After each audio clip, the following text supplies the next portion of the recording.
So I was a young player, obviously not playing at that point. Rob was the guy, the starter. So whatever Rob Windsor needed pregame, it was my job to make sure he was ready, right? So Rob Windsor would come get me from my locker, would find me and would work on pass rush moves on my wrist, which sounds very calm. You may have never had a 300-pound man karate chopping your arms for 30 minutes. Can we show him? No, we cannot show him. Absolutely I think we should not. show him. I still have wrist problems to this day from the way he used to attack my forearms. I would just have you put your hands out, man. And he's doing whatever. It's ridiculous. And you would have your wrist so taped Oh my goodness. man. The trainers would be so mad at me because I wasn't playing in the game. And they knew I wasn't playing in the game. And I'd come back there like, tape my wrists more. They're like, what are you even getting your wrist taped for? I'm like, you have no idea. You have no idea what's about to happen to me. You got no clue. All right, everybody, big news coming out of the Lions Den podcast. We officially have our own merch that we're getting ready to put out. Make sure to go cop yours. Link is in the description below. These proceeds help us produce this podcast, bring on A-list guests, and these proceeds also help Penn State NIL as a whole. Go get yours and tag us on social media. We'll give you a shout out on the pod. Looking forward to seeing you wearing the Lions Den merch exclusively. Welcome back. Another episode of the Lions Den. I'm Aeneas Hawkins, and I'm joined today by, let me just say this now. I had a lot of OGs when I first got to Penn State, a lot of older players that took me under their wings. None like the man, the myth, the legend, Rob Windsor, all the way from Fond du Lac, Wisconsin. Rob. Yes, sir. Appreciate you joining us on the Den today, man. Yeah, man. Drove 10 hours from Fond du Lac to be here. Just for this podcast. Just for this Has podcast. nothing to do with the Penn State-Michigan game. Nothing to do with the Penn State game. Nothing, James called me up too. He's like, hey, Rob, big game, we need you here. I'm like, say less, James, I'm here. Just like that. Just like that. I want to take you back to 2018 when I got on campus. There are a lot of speculations about the type of player I was, my work ethic, all these types of things that we've had the discussion about on this podcast. As an older guy when I got in, what do you remember about our relationship and who I was? I mean, you were just a good vibe guy. You like to work hard. Come on. And we like to clown you a little bit. Just a little bit. Just a little bit. You remember the nickname that you guys gave me my freshman year? So hold on, we're gonna get back to this. So we had a day, we're watching film. It's Lions Den. Hawk takes a L. Okay. And he wasn't in the room at this time. And now he just walks in the room, and we had our OG Jimmy Kennedy, first round draft pick. Shout out Grizz, yeah. Shout out Grizz. And Hawk walks in the room, he's like, Hawk, you look like a meatball, man. And then we all just started laughing, and then from then on, his name was Meatball. That name stuck around far too long, by the way. I went hard in the weight room to slim down, and I did slim down, and even then, I was still Meatball to everybody. You're still Meatball to me, man. No. You'll always be Meatball to me, bro. You can't keep calling me Meatball. It's not going to be acceptable. Oh, man. I do remember, being a young guy, and I had Devon Elise on here yesterday. Okay. And what we talked about was having a process and learning how to go about your business, and I will say, PJ Mustipher, Judge Culpepper, and I, every day, religiously, would follow you around the Lash building. Do you remember that? I do. And I was very methodical with my routine and almost a little bit over the top. I think remember when I would drive you guys around, I would play those motivational podcasts every time we get in the car. Every time we got in the car, we could be going to eat, we could be going to church. It didn't matter where we were going. We had motivation. It's like David Goggins screaming at me, max volume every day in Rob's car. I mean, do you remember the cold tubs? And for those of you who haven't been in a cold tub, it's very popular on social media right now. Everybody's doing the cold plunges.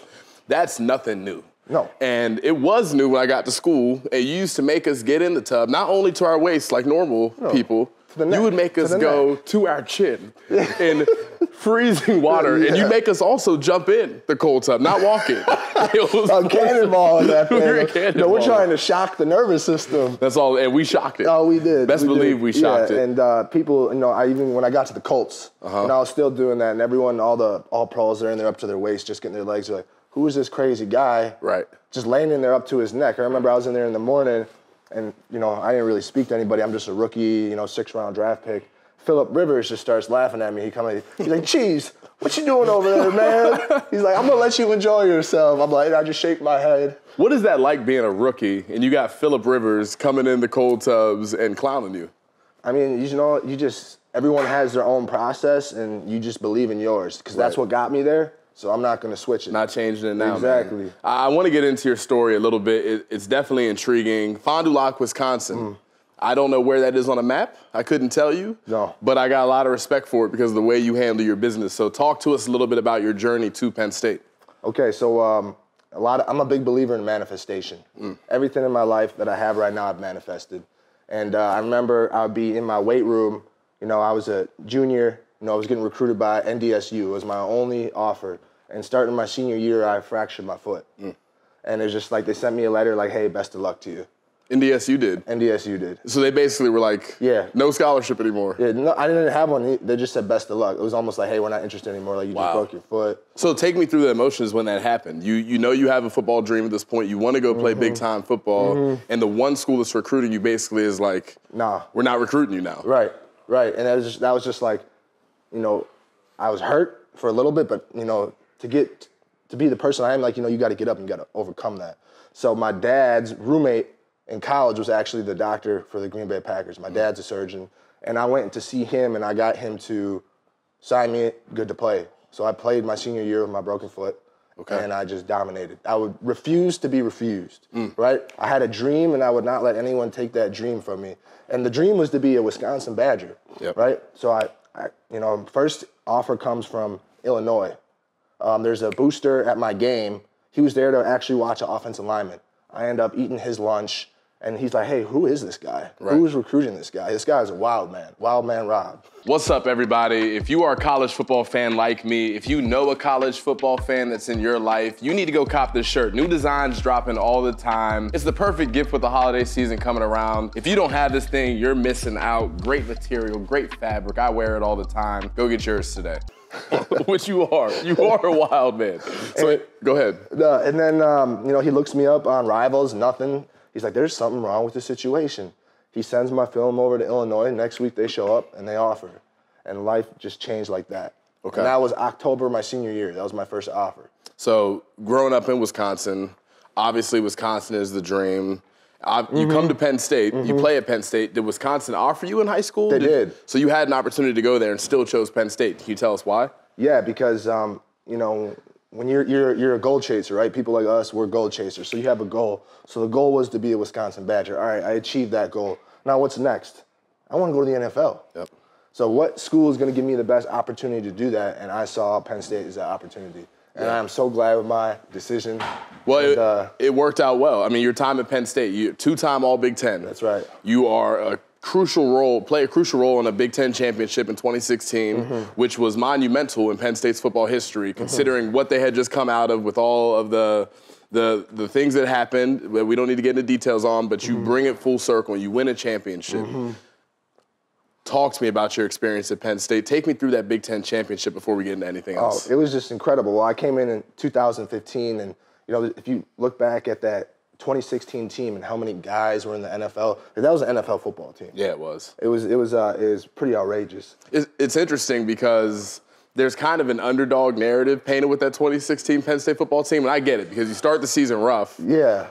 But if you really look at the roster, if you look at who was on that team, from Chris Godwin to Saquon Barkley to Mike Gesicki to Rob, NFL Kevin talent. Givens, Jason Cabenda, Marcus Allen, Grant Haley. A ton of NFL starters on that team. Nick Scott, the list goes on. It's not like you guys. It Ryan Bates. Come on, man. Nah. Connor so many guys that played in the NFL. So really, in hindsight, were you really the underdogs?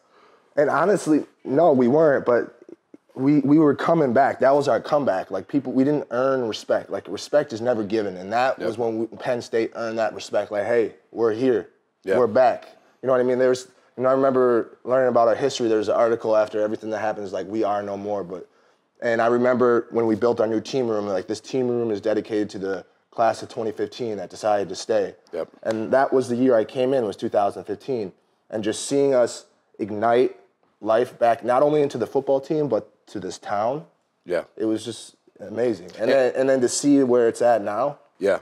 And not only that, but to get the Big Ten championship against Wisconsin.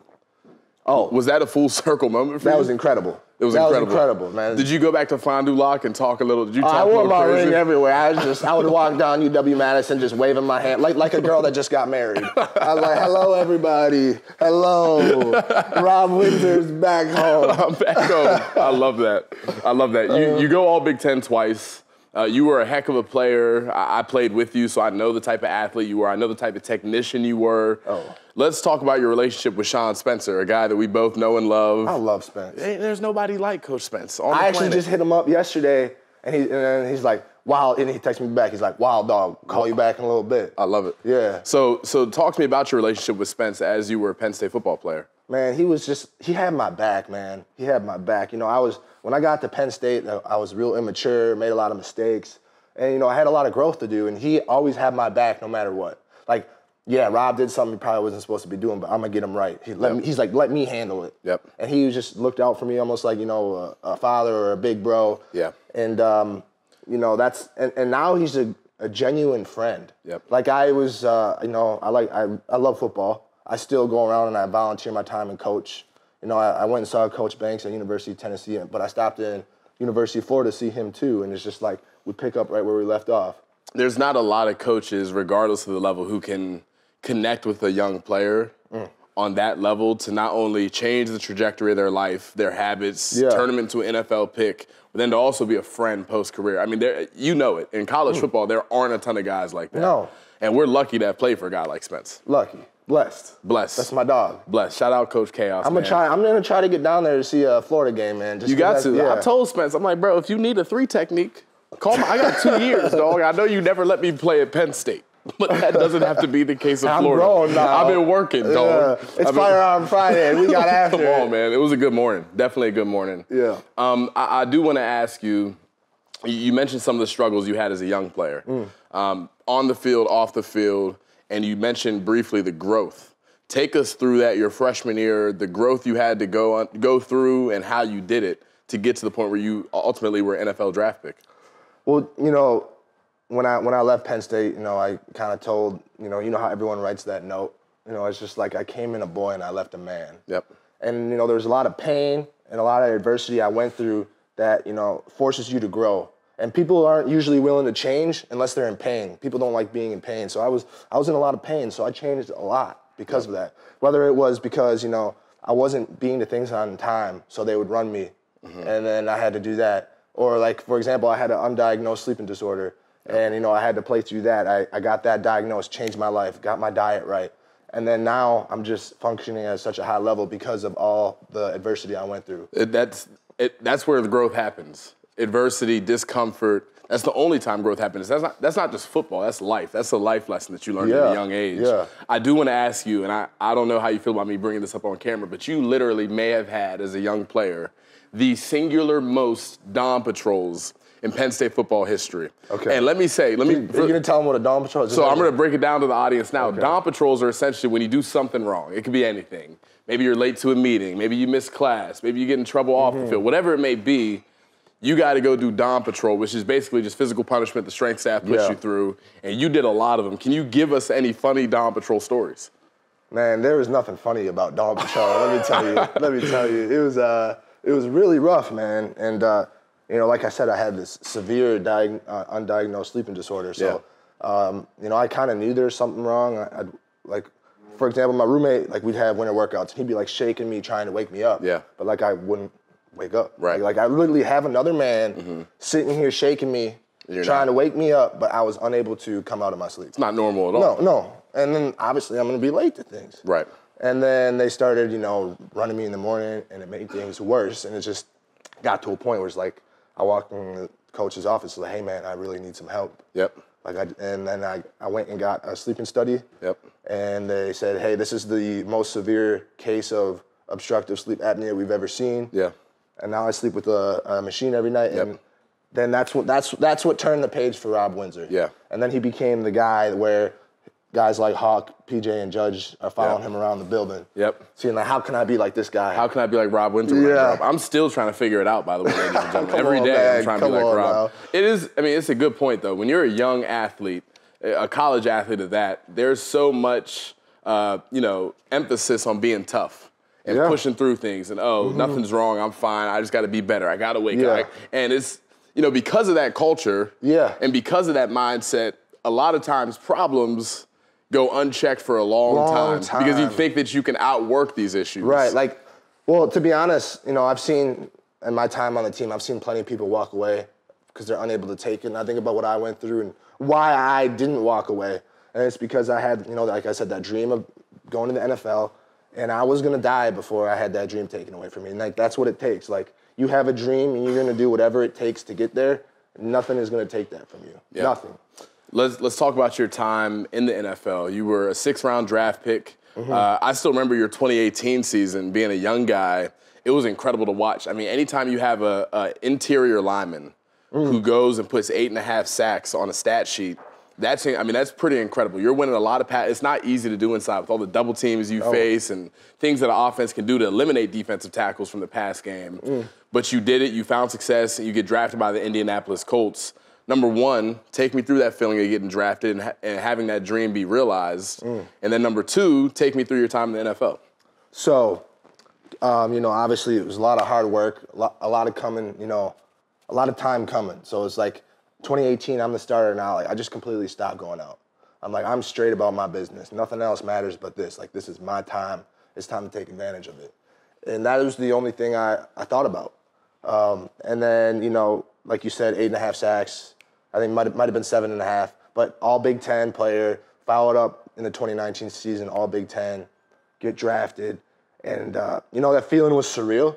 It's like a tear comes to your eyes. I've worked for this my whole life, and now this is real, and I got to share that moment with my family. But then it was like an hour or so, or like the next day, it's like you're back in work mode. You gotta go to work. Like okay, cool, I got drafted, but like time to go to work, time to go get that roster spot. And then my time in the NFL was very interesting because I got drafted in 2020. Yeah, COVID time. Yeah. COVID, okay. Yeah. So it was very different, not your typical NFL experience. Well, how so? What about COVID made it a different experience as a rookie? Well, first of all, we didn't have preseason games, right? So NFL is very business-oriented. Yes, and something I'd tell a lot of these young athletes, especially at the collegiate level, making the roster is not about being the best player. Like I see a lot of these kids like, oh, I'm better than him. Like, I'll be on an NFL team. Like that, like you may be better than him, but that does not mean you're going to be on the roster. Yep. That's just not how it works. There's a lot of things that come into play. And like I said, it's a business. So usually like the way you get signed to a team is like you need to put yourself in a position that, hey, either you sign me or this team is going to sign me. Yep. So without having preseason games, I wasn't really able to show other teams what I was able to do. But I had a great camp. Yeah. I was doing my thing, pass rushing as an interior D lineman. Yep. I was rotating in with the ones at one point, like going against the starters and scrimmages. Yep. And they told me, like, when they brought me in, they're like, hey, like, we'd probably have to sign you if other teams saw your film, but they didn't. Right, so we're not. So we're going to put you on P Squad. Right. Yeah. Which is so insane because it's so important for those of you listening, the preseason is the only way that other teams can see you, that other people can see who you are as an athlete. Joint practices, all of those things. And you didn't have any of that with COVID. So the Colts were the only ones with that film. Right. You were a secret. Like, we got the big cheese. We're gonna keep that a secret over there. Yeah, he's ours. We'll keep developing on the practice squad. So you spend that year on the practice squad. Now you did play. Oh, I played in 2 games. Yeah, I was about to say, you played in a couple regular season games. I got a couple snaps. I tackled, the first game I played in was pretty cool. I played against the Packers. Yep, again, full circle. Yep. I remember I was in for like 2 plays. Second play, I tackled Aaron Jones, second down, like for no gain. And then we ended up getting a stop, getting them off the field. I'm like, oh, okay, cool, that's what's up. Next week, I'm playing the Tennessee Titans. Yep. Get a nice little tackle on Derrick Henry. I'm like, oh, they ain't as tough as he say he is. Okay. Oh yeah. Okay. So you tackled Derrick Henry. Yeah. So to me and to the viewers back home, you look at Derrick Henry on TV. Yeah. He's like a freight train. He's a freight giant. train. Is he as big in person? Is he as advertised? He is, and the thing is, like, you need to get him before he's moving. Right. Because if he's coming downhill, it's not going to be fun. It's a tough win. Yeah. It's for anybody. Right. But then, after that, my agent calls me, and he's like, hey, the Houston Texans want to put you on the 53-man roster. Oh, man. I'm like, let's go. I start packing up all my stuff, and then he's like, but we're gonna call the GM of the Colts, let him know they're going to take you so he has a chance to put you on their roster. Yep. I'm like, okay, cool. Like, I'd stay in Indy. And then he calls me back. He's like, hey, they protected you. So during COVID, for those of you who don't know, during COVID, there was a rule with P Squad players. You can protect 2 P Squad players a week. That means other teams can't take them on for their 53-man. So then I got protected the rest of the year. The rest of the year they protected. The rest of the year they protected. So you're saying they protected you each week after that? Each week. So it's like I felt like I got my opportunity, like kind of taken. I was a little mad at my agent. Yeah, it's frustrating. I was frustrated. You spend your whole life working towards a goal, and then you just happen coincidentally to be brought into the NFL at a time where there's these rules that aren't typically in place. Right. It was just like it was for everybody else. It was a crazy time. Yeah. Yeah. So, let's transition away from the NFL. You ultimately take a little hiatus from football, handle some health stuff, get back right from rehab and all those things physically. Well, what happened was, all right, so the next year, I'm like, okay, like, what happened the first year happened, like, next year's my year. We have preseason games. Yep. And then, I'm there. I'm there the offseason. I'm training with the team. I'm letting them know, hey, Rob Windsor's ready to go. Yep. And then one day I just wake up and I can't move my leg. Man. And it's just like, oh, man, like, reality hit fast. It's like adversity. Right. And then I had to get operations done, and that was it for my NFL career. So can I ask you? I mean, you wake up with a leg that is not doing anything for you. Can't do anything that day. Was it an issue that was lingering before that? That kind of culminated? Yeah, I don't think it wasn't something that just happened once. It was just like wear and tear. You know, just being an interior D lineman. And it's a grind in there, man. It's as you know, man. As I know, Lions Den, man. I'll tell you what, man.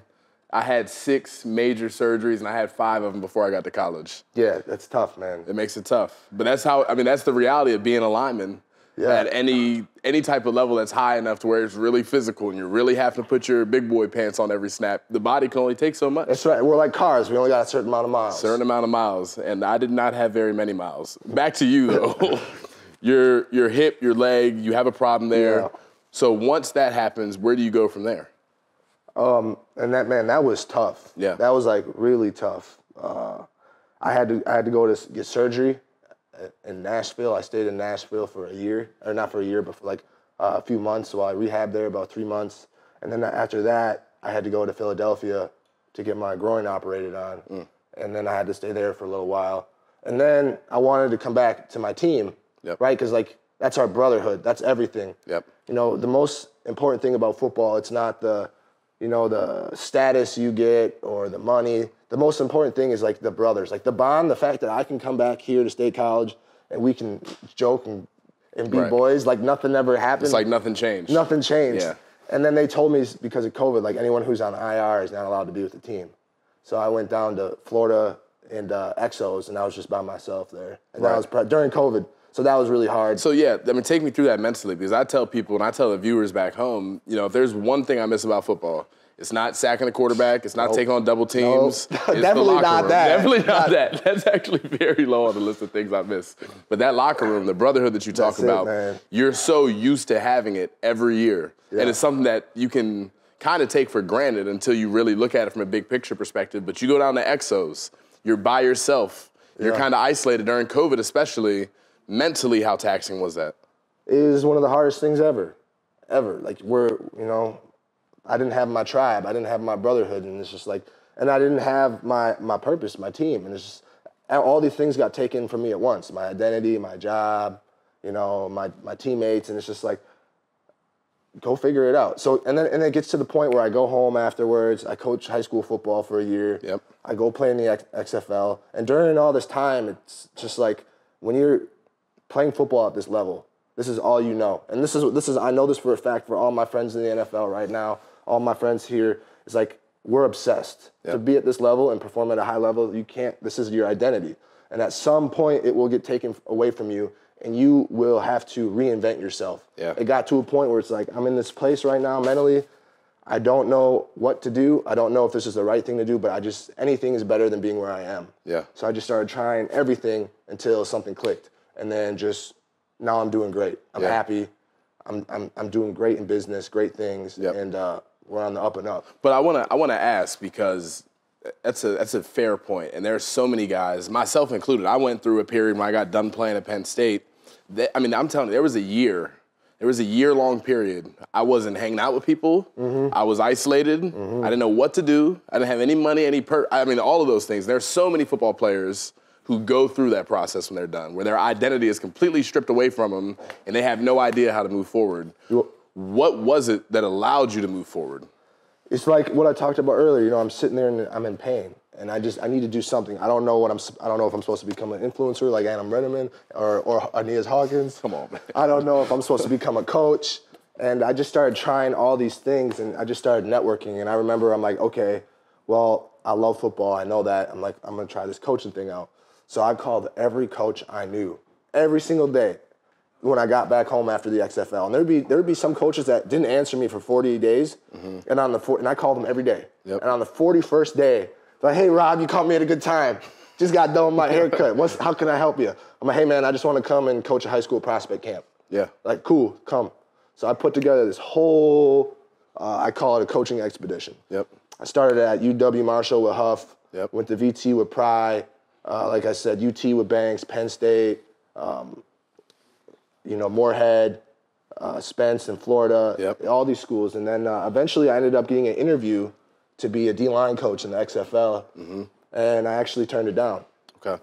Because I realized I started doing business in real estate in Nashville, and it's just been going so well for me. It's booming. It's booming, and it's just an opportunity. I think I'm a businessman now, and part of my calling too is to make sure when guys make that transition we talked about, Yep. that they're set financially. Yeah. Right, and it's a deeper calling for me that way, just to help my own kind. And it's crazy. I'm sure you know that 78% of NFL guys within 3 years of retiring are bankrupt, divorced, and depressed. Yeah. 78% of them. It's insane. It's insane. So when you look at that, this is one of the reasons I think NIL is important, because it gives guys opportunities to see themselves as a business and get some more networking and learning. But to me, when you got 78% of your guys who are bankrupt after making millions of dollars, there is some type of education gap. They're not prepared. You can blame the NCAA if you want. You can blame the institutions. You can blame who you want. It's the culture, man. We're not going to blame anybody. Listen, they're all a part of the culture. We're all part and of the all of their culture. players are going broke, and they have no vision when they're done. No. So the point being, blame who you want to blame the culture. You have an opportunity now to help guys that look like you've been through similar experiences and set them up. They're warriors. They're it doesn't matter what warriors. we look like, but at the end of the day, I'm a warrior. I had my hand in that dirt, and when that ball was snapped, it was fight or flight. Yep. And that's all I knew. Yep. And I know there's every other man on that field, that's what it is. Yep. And they don't have time to learn about the things I've learned about. They don't have time to learn about, zoning. They don't have time to learn about, business and cap rate and things like that when you're looking at an investment. So that's where, and that's another thing I see is they get taken advantage of. Yeah. They don't know. You don't know what you don't know. Someone comes like, oh, well, this is the guy Marshawn Lynch used, so I'm going to use him. Like, what kind of logic is that? Right. Right. So that's where I see myself as like, hey, I was you. I know what you need. Yep. Yeah. That's awesome. That's awesome. It's an authentic approach you're taking, and you're doing it for a reason that's important. And you had been there. You've been through it already, I've been through it. And I've been through the whole, like, X to Z. Like, it might not happen as abruptly. You might not wake up and not move your leg. Like, it might happen, but you even see it. You even see it with guys who played in the NFL so long, like 12 years. And then they decide to walk away, and now they still don't know what to do. They still have no clue. Yeah. I want to ask you, because I'm sure the audience back home is as interested as I am, but you played in the NFL and in the XFL. Oh, man. I want to know what some of the fundamental differences were in the XFL. When you got there, what aspects of that league were the most surprising to you? Let me tell you something right off the bat. The XFL is the most fun I ever had playing football. Ever had playing football? Most fun I ever had playing football, man. It was a little more laid back. Like you go out 4 times a week, or you practice 3 times a week. You know So what I you're mean? going out more than you're practicing. Well, they had us in this hotel, right? They had us and it was like rough living. Like the XFL's not making that much money. Right. And we were in this hotel, and like everybody was getting sick. And I figured it out. Like, I unscrewed one of the vents. And I'm like, there's all this dirt and dust in the vents. I'm like, man, the air in this hotel is just not good. Right. So I'm like, we could sit in this dirty air and get sick. Or we could go to the club. Or we could go to the club. I think the choice is Either choice, you know what I mean? That's what I mean. If we're gonna be around dirty air and a dirty atmosphere, we might as well be having the time of our lives. That's good logic. It's sound. Oh man, and it was a great time. We were in Las Vegas, we were in Dallas, we were in Washington D.C., and it's just a great experience. Yeah. So a lot of fun, and at the end of the day, you get your brotherhood back. Yep. And you get to play the game you love. Yeah, and it gives you an opportunity for the guys who want to go back and play in the NFL. you got an opportunity to go put good things on tape. And realistically, after college, there probably isn't a better option at that point. Exactly. So and it's not bad money. No. It's quick. It's quick money. You make $5,000 a week per game, and then a $1,000 bonus for winning. Yep. Not bad. Not bad at all. I know a lot of people that would be happy with that, very happy with that. I want to ask you from a talent perspective. There's definitely a gap. There's a gap. Were there any guys that you played against where you were like, okay, this guy has enough juice to maybe go get a shot at the NFL again? For sure. Yeah. For sure. And here's the biggest thing I saw, and why if I did coach, I'd want to be in the XFL, is, obviously there's more athletic guys in the NFL, but there were guys that are athletic enough to play in the NFL, but the technique and the skill just wasn't there. Like, I was almost a player's coach. Yep. And my coach kind of got, he didn't like me because I'm out here coaching. Right. But I'm just like, these guys need help, and you're not giving it to them. And so that's the biggest thing I saw between the XFL and NFL was skill. Yeah. Yeah. You've always been a player's coach. I remember at Penn State, man, number one, and I got to tell the story on the camera. So I was a young player, obviously not playing at that point. Rob was the guy, the starter. So whatever Rob Windsor needed pregame, it was my job to make sure he was ready, right? So Rob Windsor would come get me from my locker every game, clockwork, would find me and would work on pass rush moves on my wrist, which sounds very calm. You may have never had a 300-pound man karate chopping your arms for 30 minutes. Can we show him? No, we cannot show him. Absolutely I think we should not. show him. I still have wrist problems to this day from the way he used to attack my forearms. I would just have you put your hands out, man. And he's doing whatever. It's ridiculous. And you would have your wrist so taped out, oh my goodness. man. The trainers would be so mad at me because I wasn't playing in the game. And they knew I wasn't playing in the game. And I'd come back there like, tape my wrists more. They're like, what are you even getting your wrist taped for? I'm like, you have no idea what I'm about to go what's through. about to happen to me. You got no clue.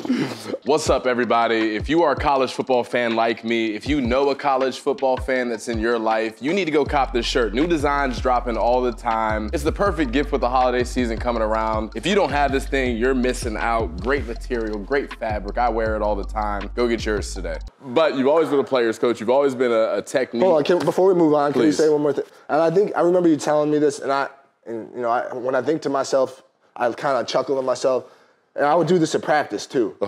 And then you told me, like, because there's a clock at practice, it ticks down, like, you need to be outside before the clock's at 30 seconds. And Hawk would hide until it was down to like 40. I would wait, He would wait so he didn't have to give me hands. Yeah, I mean, during the games, I wouldn't do that, but practice specifically, I'm like, dude, I can't, before I go in here to war, fight you before practice too. I got Lions Den. I got to deal with Juice Scruggs and one-on-ones. I'm not fighting you too, bro. I would wait till that clock. And Franklin has a 10-minute rule. So you got to be 10 minutes early to practice. So I'd be ready like 17, 18 minutes before. I'd look at the clock. I'd be like, nope. I'd go sit in the stall full pads and scroll my phone until right before. Yeah, good times. Yeah, that's funny. Last thing I want to ask you about, Coach Franklin, Penn State football, they want to get over that hump. They've been really good for a long time, but haven't been able to get back to the Big Ten championship. When you look at the program and where it is now in comparison to when you left, what things do you see that are positive that indicate to you that Franklin and the Nittany Lions one day can get back to prominence? Well, the way Franklin is the guy. There's no question about it. All these fans out here who are questioning Coach Franklin because he can't beat Ohio State. I mean, not that he can't. He did it in 2016, but we're talking about the number one team in college football right now. And that's consistently great. Every year. Michigan, consistently great. Yeah. And we're in one of the toughest divisions in all of college football. Yeah. And only going to get tougher with USC and UCLA coming too. Yes. And, there's so many factors that come into winning football games that, you can't just pin it on one thing. For example, look at what happened when we won in 2016. We blocked a field goal. We returned it for a touchdown. And like last year, we were sitting there. I was at the whiteout game. I thought we were going to win.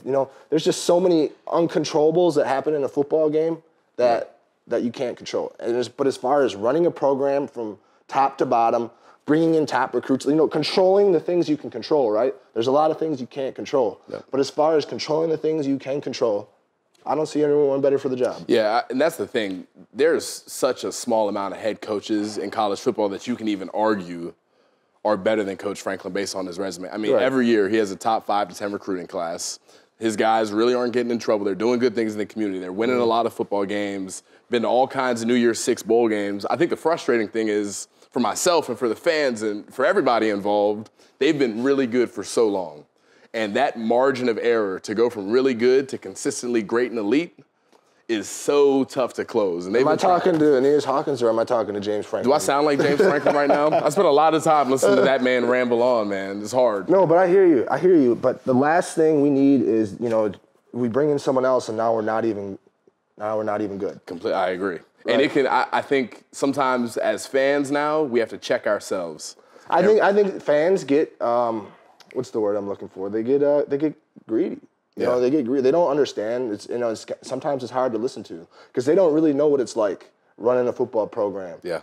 Leading a group of alpha males, because all football players, that's what they are. They're alpha males. To be able to lead a group of killers like that is not an easy task. No. And you know how I think Franklin does it? Because Franklin is not, he's not Mike Tyson. He's not The Rock. He's not the biggest, most physically imposing guy. But what you can never question about Franklin, you can never question about him. You're going to get the same guy every day. Mm-hmm. He's going to be on his P's and Q's. His system, his process, it's going to be run to a T. He's not going to tolerate it.